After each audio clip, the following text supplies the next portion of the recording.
Hello everyone.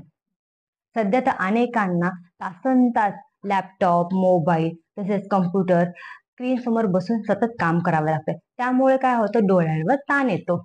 तसेच mobile हा आता जीवनाचा अविभाज्य भाग झाला आहे. त्यामुळे अनेक जण मोबाईलवर एका सिरीज पाहतात, फिल्म्स पाहतात, तसेच सोशल मीडिया सुद्धा पाहतात. तसेच मोठे माणसं ते लहान मुलांचे सुद्धा मोबाईल पाहण्याचं प्रमाण वाढले आहे. तर अशा वेळी स्ट्रेन ऑन आईज म्हणजेच काय होतं, डोळ्यांवर खूप जास्त ताण येतो.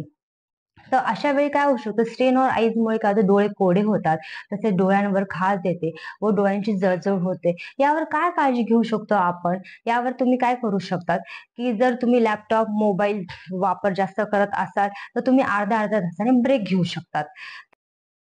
डोळ्यांच्या पापण्या मिचकत कधी-कधी काय होतं, आपण एवढं कामामध्ये मग्न असतो, की आपण डोळ्याच्या पापण्या मिचकवतच नाही.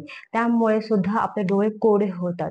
जर तुम्ही त्या डोळ्याच्या पापण्या कंटिन्युअसली मिचकत जर राहिलात, तर आहे ना, जे तुमच्या डोळ्यावर दाब येईल, त्यामुळे तुमच्या डोळ्याचा ताण हे सुद्धा कमी होईल आणि डोळे ओलसर सुद्धा राहतील. तर तसेच तुम्ही थंड पाण्याने डोळे स्वच्छ धुवू शकता, त्यामुळे तुम्हाला फ्रेश पण वाटेल.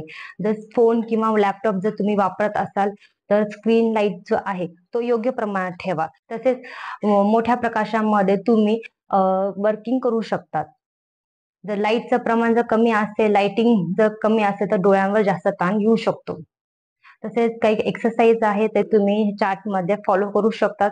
तर तसेच डोळ्यावर मसाज सुद्धा तुम्ही करू शकता. डोळ्यांना सर्क्युलर मोशनमध्ये थोडा वेळ, एक 10 सेकंद मसाज करायचे, त्यामुळे पण तुम्हाला रिलीफ मिळू शकतो.